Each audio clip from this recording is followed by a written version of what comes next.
So hello and welcome friends. Friends आज हम discuss करने वाले हैं एचपी लाइनमैन एंड एसएसए के जो प्रीवियस ईयर के क्वेश्चन पेपर है उनको हम डिस्कस करने वाले हैं। अगर आप सभी ने इसका पार्ट 1 नहीं देखा तो पार्ट 1 मैं आपको ऊपर आई बटन और नीचे डिस्क्रिप्शन बॉक्स में दे दूंगा, जहां पे हमारे इसके पीछे के 24 क्वेश्चन हमने सॉल्व किए हैं। उस वीडियो में भी आप सभी ने बहुत प्यार दिया। आप सभी से रिक्वेस्ट है बस इस वीडियो में भी प्यार दीजिए। अगर कोई गलती होती है मुझसे, कोई क्वेश्चन आप सभी को गलत बताता हूं मैं, तो प्लीज़ नीचे कॉमेंट जरूर करना और गलती के लिए क्षमा करना। तो दोस्तों चलिए ज़्यादा टाइम की वेस्टेज नहीं करते हैं आज का पहला क्वेश्चन स्टार्ट। तो हमारा पहला क्वेश्चन आप सभी के सामने यहाँ पे शो हो रहा है। यहाँ देख सकते हैं आप सभी, धनात्मक प्लेट का सक्रिय पदार्थ है।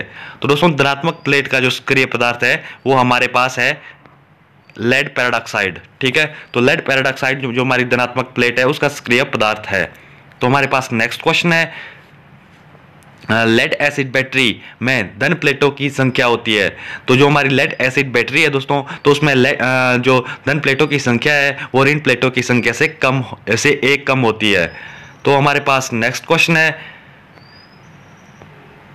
सामान्यतः हैंड संचिका फाइल में शुंडाकार होती है। तो दोस्तों सामान्यतः जो हमारी हैंड संचिका फाइल है उसमें हमारी चौड़ाई शुंडाकार होती है।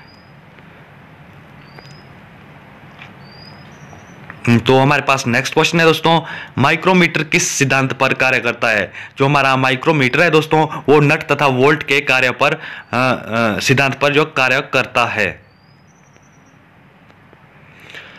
अब हमारे पास नेक्स्ट क्वेश्चन है, एक ब्लेड के दो दांतों के मध्य की दूरी कहलाती है। जो दोस्तों एक ब्लेड होती है उसके दो दांतों की मध्य की दूरी है हमारे पास वो पिच यानी कि चूड़ी कहलाती है। तो हमारे पास नेक्स्ट क्वेश्चन है, सामान्यतः हेक्सा का आकार डैश होता है जिससे कि ब्लेड कार्य करते दौरान जकड़ ना जाए। तो दोस्तों सामान्यतः जो हमारी ब्लेड होती है उसका आकार जिगजैग होता है।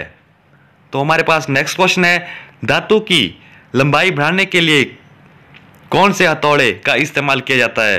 तो दोस्तों जो धातु की लंबाई बढ़ाने के लिए हमारे पास है वो रिवेटिंग हैमर का यूज किया जाता है धातु की लंबाई बढ़ाने के लिए। तो हमारे पास नेक्स्ट क्वेश्चन है, तो ये नेक्स्ट क्वेश्चन है दोस्तों, पीवीसी पाइप की मानक लंबाई क्या होती है। तो हमारे पास पीवीसी वायर की मानक लंबाई जो है ये होती है 3 मीटर। हमारे पास नेक्स्ट क्वेश्चन है दोस्तों, रसायन उद्योगों में ज्यादा अनुकूल केबल है। जो हमारे रसायन उद्योग है दोस्तों उसमें ज्यादा अनुकूल केबल हमारे पास लीड कवर्ड यानी कि लेड आच्छादित केबलें होती है। तो हमारे पास नेक्स्ट क्वेश्चन है, इस प्रकार के 2 वाट मीटर विधि द्वारा शक्ति गुणांक ज्ञात किया जा सकता है। तो यहाँ पे इसका राइट आंसर होगा tan theta √3 W1 - W2 upon W1 + W2। तो हमारे पास नेक्स्ट क्वेश्चन है, कंड्यूट वायरिंग में 2 सैंडल के मध्य की अधिकतम दूरी होती है। दोस्तों जो कंड्यूट वायरिंग होती है उसमें 2 सैंडल के मध्य की दूरी अधिकतम दूरी जो है हमारे पास 40 सेंटीमीटर होती है। तो हमारे पास नेक्स्ट क्वेश्चन है, नियम संख्या 49 के अनुसार धारा के रिसाव की अधिकतम अनुमत सीमा है। तो धारा के रिसाव की अधिकतम अनुमत सीमा दोस्तों हमारे पास 1/5000 है। तो हमारे पास नेक्स्ट क्वेश्चन है, ट्रांसफार्मर में दाखिल होते समय ब्रीदर में कौन सा पदार्थ प्रयुक्त होता है जो नमी को सुखाता है। तो दोस्तों जो ब्रीदर में पदार्थ होता है वो सिलिकॉन जेल होता है। तो हमारे पास नेक्स्ट क्वेश्चन है, कौन सी वायरिंग आग तथा यांत्रिक जोखिम से सर्वाधिक सुरक्षित होती है। तो हमारे पास कौन सी वायरिंग जो है हमारे पास कौन सी वायरिंग यांत्रिक जोखिम से सर्वाधिक सुरक्षित होती है। तो हमारे पास जो है दोस्तों कंड्यूट वायरिंग जो है सर्वाधिक सुरक्षित होती है।